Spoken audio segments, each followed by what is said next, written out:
Si asume o no cuál es la decisión de La Libertad Avanza.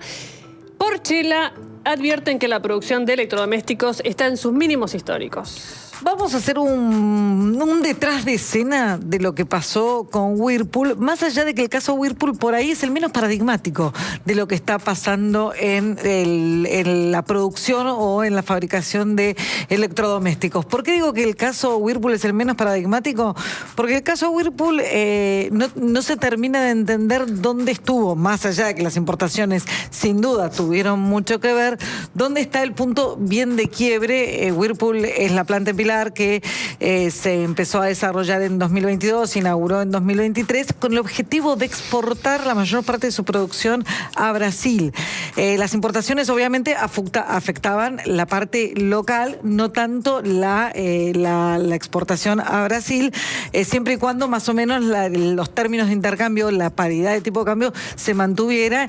Ahí lo que parece haber habido es una proyección de tipo de cambio muy diferente a la que se terminó dando.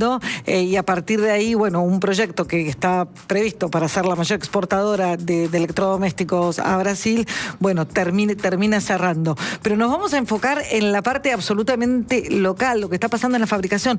Los electrodomésticos en Argentina no se fabrican para exportar, mayormente son para consumo doméstico. Y acá es donde se ve que obviamente hubo un enorme derrumbe desde enero de 2024 a la fecha. Hay un gráfico, todo esto es un trabajo de la consultora analítica, hay un gráfico que muestra muy claramente, este es el de las importaciones, es el que vamos a ver después, pero arrancamos también.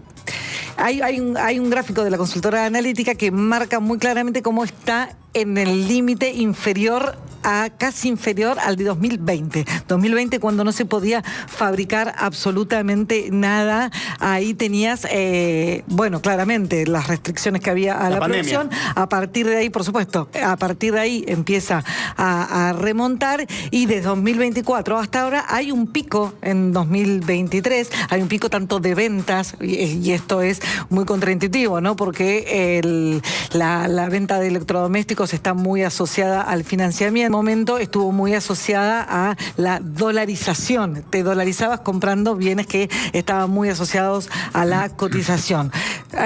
A partir de ese momento empieza, obviamente, con el cambio de modelo, empieza a dos cosas que se producen a la vez en el primer semestre de 2024, que es que cae la producción, pero también cae tremendamente el consumo, y eso es lo que hace que el consumo se derrumba 50% que prácticamente, lo que hace que obviamente se frene la producción, pero después el consumo se recupera, y se recupera bastante fuerte, y es obviamente la Argentina disociada que tenemos en términos de consumo, donde en bienes durables y semidurables el consumo empezaba a moverse porque había sectores de poder adquisitivo que podían mover ese consumo, mientras el consumo masivo, el de supermercado, seguía planchado y sigue medio remándola en dulce leche hasta el día de hoy. ¿Qué pasa eso? Esa distorsión, no sé si distorsión o divorcio, mejor dicho, eso se mantiene hasta el día de hoy. Lo que no acompañó, recuperaron las ventas, pero lo que no acompañó fue la producción. Y ahí sí tenés el clarísimo factor de importaciones, que eran las barritas.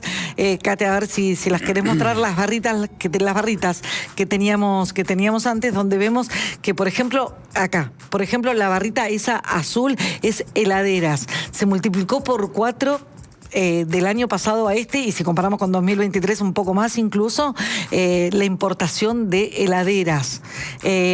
Por 10 es más baja porque el volumen absoluto y volumen total es más bajo en el caso de los lavarropas, pero por 10, más de 10, si comparamos con 2023, 125, es impresionante. Mucho más que la época de Macri, incluso. Muchísimo más que en la época de Macri.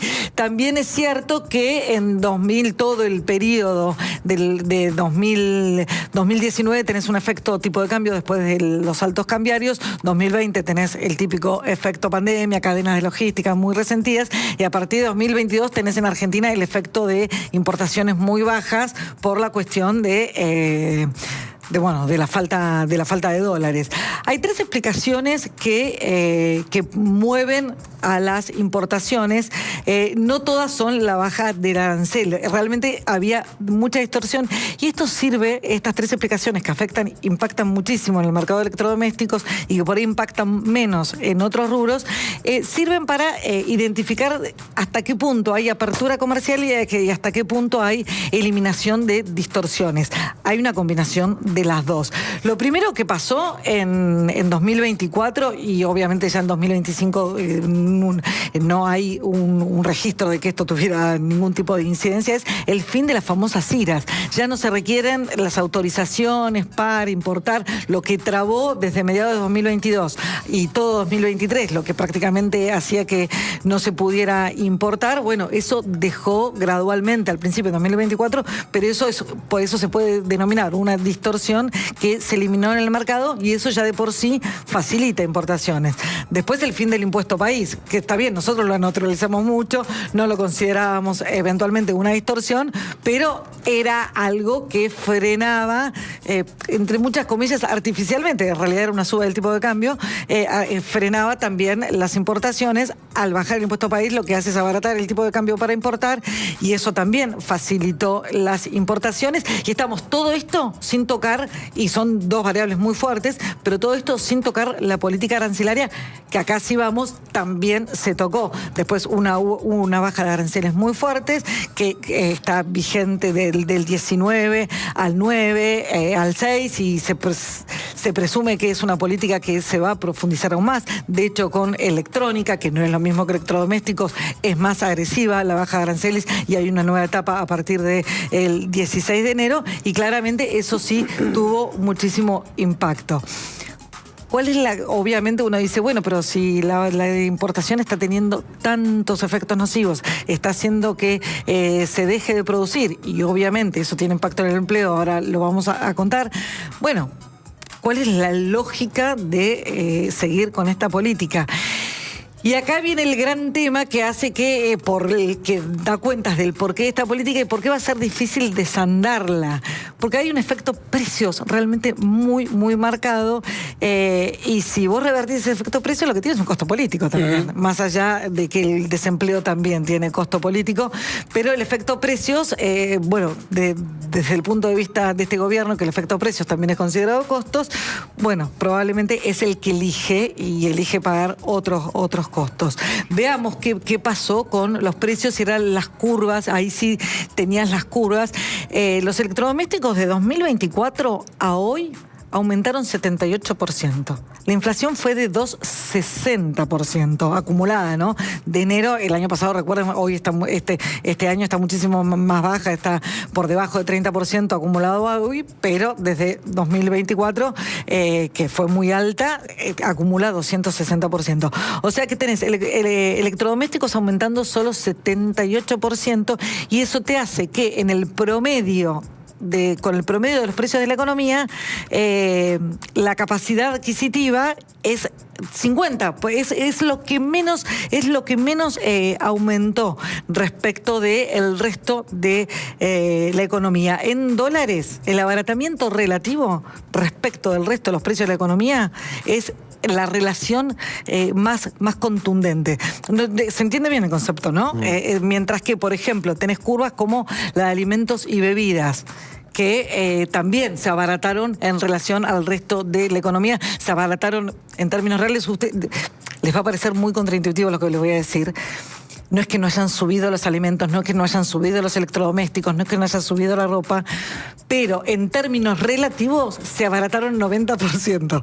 Es en términos relativos. Si yo comparo, porque se encareció mucho el resto, entonces en términos, si yo comparo, es un concepto raro, pero las curvas están muy buenas porque se ve todos los bienes, se ve los alimentos, que es el naranjita, tenés las prendas de vestir, que es el amarillo, prendas de vestir, que es la categoría, tal vez, si se quiere, más castigada siempre, más identificada con la suba de precios, con los costos altos. Bueno, tenés los electrodomésticos electrodomésticos en el nivel Ahora, más bajo de todos. El que la tenía clara era Roca, ¿no? Que el otro día anticipó, antes de que Whirlpool cierre. Bueno, tenía que traerles alguna información porque Inside information. A mí me parece que sí, ¿no? Tenía alguna información. Porque fue antes del anuncio de la Fue antes del anuncio del cierre de Whirlpool. y en ese mismo Y él dijo mensaje, justo el ejemplo de los lavarropas. dio justo el ejemplo De del 5.000 a lavarropas. 80.000, dijo, ¿no? Se importan.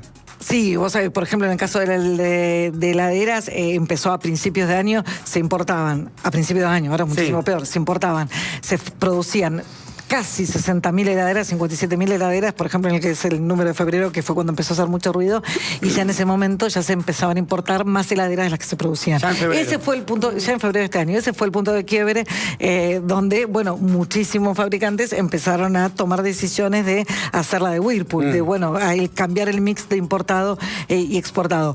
Lo que también dijo, y yo no sé ahí dónde están los mensajes cruzados internos de la industria, lo que también ha dicho Paolo Roca en esa intervención es, bueno, hay que revisar la vigencia de los sectores estratégicos. Yo no sé qué pensará Roca de la vigencia estratégica, porque no lo expresó claramente, de la vigencia estratégica de los lavarropas. Ya cierro con esto nada más. Esto, más allá del impacto en precios y que abarató muchísimo, 56% en dólares, bajaron los precios de los electrodomésticos y obviamente tiene un efecto de consumo positivo para el sector, generó obviamente pérdida de empleo y ya a los números del primer trimestre de este año, comparado con diciembre de 2023, tenés un 10% menos de gente trabajando en la industria, unos 1.500 trabajadores menos, eran 15.000 a ese momento. Bueno, hay un impacto y la gran interrogante, que es el que hablamos y vamos a seguir hablando, es, bueno, ¿cómo se van a reinsertar esos trabajadores? Bien, está aquí Pablo Kaplan. ¿Cómo les va? Muy ¿Cómo buenas va? tardes.